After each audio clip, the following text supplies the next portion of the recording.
நம்ம வீட்டு மாடியில இருக்க தேன் பெட்டியை நாங்களே எப்படி வாரம் சுத்தம் செய்றோம்னு பார்க்கலாம் ஃப்ரெண்ட்ஸ்.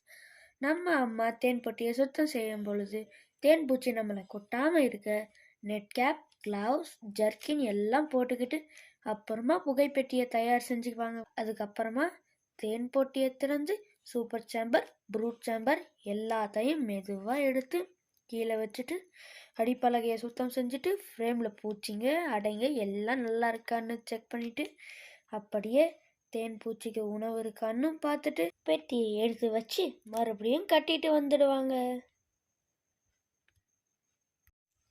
நம்ம வீட்டு பின்னாடி நிறைய மாந்தோப்பு இருக்கு. ஜனவரி பிப்ரவரியில மாமரத்துல பூ விட ஆரம்பிச்சிடும்.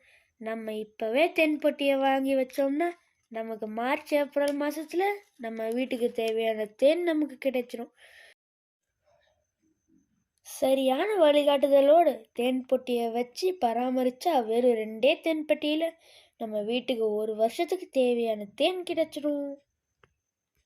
உங்களுக்கு இந்த வீடியோ பிடிச்சிருந்துச்சுன்னா டவுன் டு வில்லேஜ் சேனலை சப்ஸ்கிரைப் பண்ணுங்க, ஷேர் பண்ணுங்க. உங்களுக்கு இந்த மாதிரி தேன் பெட்டி வேணும்னா டிஸ்கிரிப்ஷன்ல லிங்க் கொடுக்குறேன், செக் பண்ணி பாருங்க.